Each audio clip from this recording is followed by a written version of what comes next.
उत्तर प्रदेश के एक छोटे से गांव सूरजपुर में रातें हमेशा अंधेरी रहती थी। न बिजली, न लैंप पोस्ट, बस मिट्टी के दिए और लालटेन की हल्की लौ में पूरा गांव जीता था। बारिश या आंधी आते ही गांव काला अंधेरा बन जाता। इसी गांव में रहती थी रोशनी, नाम में ही उजाला पर जिंदगी में सिर्फ अंधकार। वह 10वीं कक्षा में पढ़ती थी और उसका सपना था कि उसके गांव में भी शहर जैसा उजाला हो, जहां बच्चे रात में पढ़ सके, महिलाएं बिना डर के चल सके और बुजुर्ग चैन से सो सके।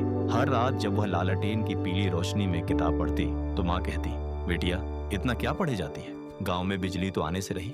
रोशनी मुस्कुराकर कहती, अम्मा नाम ही मेरा रोशनी है, एक दिन ये अंधेरा जरूर मिटाऊंगी। एक दिन स्कूल में विज्ञान के शिक्षक ने कहा, अगर तुम चाहो तो सोलर एनर्जी से पूरा गांव रोशन हो सकता है। ये सुनते ही रोशनी के दिल में जैसे कोई चिंगारी जल उठी। वह घर आई और बोली, अम्मा हम सूरज से बिजली बनाएंगे। माँ ने हंसते हुए कहा, सूरज तो सबके लिए उगता है बेटिया, पर बिजली थोड़े देता है। लेकिन रोशनी ने हार नहीं मानी। उसने इंटरनेट सेंटर में जाकर सोलर पैनल और माइक्रो ग्रिड के बारे में पढ़ना शुरू किया। गांव में सब हंसते, ये लड़की तो सपने में भी बिजली बांट रही है। पर रोशनी जानती थी सपने तभी पूरे होते हैं जब लोग हंसते हैं। उसने जिला विज्ञान मेले में गांव में सौर ऊर्जा का उपयोग विषय पर प्रोजेक्ट बनाया। टूटी चार्ट पेपर पर हाथ से बनाए सोलर पैनल का मॉडल था, पर उसके विचार चमक रहे थे। जज ने पूछा, अगर हम तुम्हारे गांव में ये लगाना चाहें तो तुम मदद करोगी? रोशनी ने बिना झिझक कहा, मैं ही लगाऊंगी सर। वह पुरस्कार नहीं जीती, लेकिन उसकी कहानी अखबार में छपी।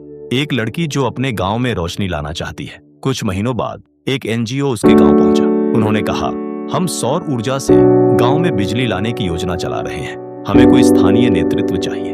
गांव के मुखिया ने कहा, हमारे गांव की रोशनी इस काम के लिए सबसे सही है। उस दिन से रोशनी दिन रात लग गई। घरों की छतें मापी, तार जुड़े, सोलर बैटरियां फिट की, लोगों को समझाया कि सौर ऊर्जा कैसे काम करती है। 3 महीने की मेहनत के बाद एक शाम गांव के चौक पर पहला बल्ब जला। गांव के बच्चे ताली बजाने लगे, बूढ़े बुजुर्गों की आंखों में आंसू थे। माँ ने रोशनी को गले लगाते हुए कहा, आज तूने अपने नाम का मतलब सच कर दिया बेटिया। और उस रात सूरजपुर पहली बार बिजली की रोशनी में नहाया।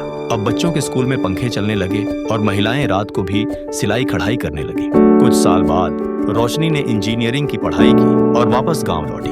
अब वह पूरे जिले में सोलर गांव योजना चला रही थी। जब किसी नए गांव में अंधेरा होता तो लोग कहते, जल्दी ही रोशनी आएगी, और वहां सचमुच रोशनी पहुंच जाती।